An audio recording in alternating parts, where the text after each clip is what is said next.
السلام علیکم ناظرین، امید ہے آپ لوگ خیریت سے ہوں گے۔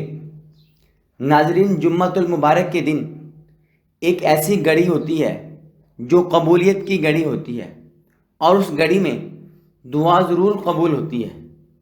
آج ہم آپ کو یہ بتائیں گے کہ وہ گھڑی کون سی ہے۔ ناظرین، جمعہ کی پہلی اذان کے بعد دنیاوی کاروبار جائز نہیں، لہذا اس وقت کاروبار چھوڑ کر جمعہ کی تیاری کرنی چاہیے، اور جمعہ کے جس قدر سنن اور آداب ہیں ان کو بجا لانا چاہیے۔ مثال کے طور پر سر کے بال سنت کے مطابق بنوانا، ناخن کتروانا اور مونچھیں کتروانا، مسواک کرنا، سنت کے مطابق اچھی طرح غسل کرنا، تیل لگانا، کنگھا کرنا، موجودہ کپڑوں میں سے اچھے کپڑے پہننا، سفید کپڑے پہننا، خوشبو لگانا، مسجد میں نماز جمعہ کے لیے نظریں نیچی جھکائے چلنا تاکہ نامناسب جگہ نظر نہ پڑے، سکون اور وقار سے جانا، پیدل جانا لیکن سواری پر جانا بھی جائز ہے، بہت سویرے بہت جلدی جانا، کسی کو تکلیف دیے بغیر ممکن ہو تو صف اول میں بیٹھنا، دنیاوی باتوں سے بچنا، اطمینان و سکون سے نماز جمعہ ادا کرنا، ان سنتوں اور آداب کا بجا لانا بڑا ثواب ہے۔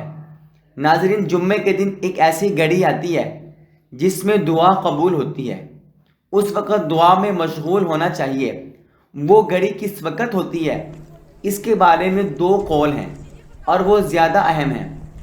پہلا قول، جب خطیب پہلا خطبہ دے کر ممبر پر بیٹھے اس وقت دعا مانگنا، لیکن اس وقت ہاتھ اٹھا کر یا زبان سے آہستہ یا زور سے دعا مانگنا ممنوع ہے۔ ہاں، دل میں دعا کر سکتے ہیں۔ جب خطیب خطبہ دے رہا ہو تو جب پہلا خطبہ دے کر 1-2 سیکنڈ کے لیے بیٹھتا ہے تو اس بیٹھنے کے دوران دل ہی دل میں دعا مانگنی چاہیے۔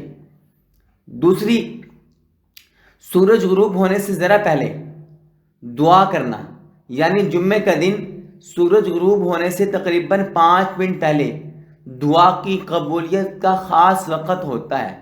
اس وقت دعا ضرور قبول ہوتی ہے۔ جمعے کے دن عصر کے بعد مغرب سے کچھ دیر پہلے وہ جو گھڑی ہوتی ہے وہ انتہائی قبولیت کی گھڑی ہوتی ہے، اور مفسرین نے، علماء کرام نے لکھا ہے کہ اس وقت جو آدمی جو دعا کرتا ہے، جو جائز اس کی دعا ہوتی ہے وہ ضرور قبول ہوتی ہے۔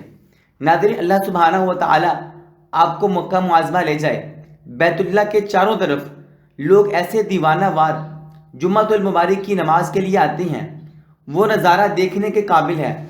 کالے گورے، چھوٹے قد والے، بڑے قد والے، ہر نسل و قوم کے لوگ نئے کپڑے پہنے، خوشبوئیں لگی ہوئیں، صبح 11 بجے سے آنا شروع ہو جاتے ہیں تاکہ اس حدیث شریف پہ عمل ہو جائے جس میں آقا صلی اللہ علیہ وسلم نے فرمایا، جو شخص سب سے پہلے نماز جمعہ کے لیے آئے اس کو 1 اونٹ قربان کرنے کے برابر اجر ملے گا۔ اللہ سبحانہ و تعالی ہمیں بھی ایسے ہی نماز جمعہ ادا کرنے کی توفیق نصیب فرمائے۔ ناظرین، یہ تھی آج کی ہماری ویڈیو۔ اگر اچھی لگی ہو لائک شیئر کر دیجئے، چینل کو سبسکرائب کر دیجئے۔ ملتے ہیں ایک اور ویڈیو کے ساتھ، تب تک کے لیے اللہ حافظ۔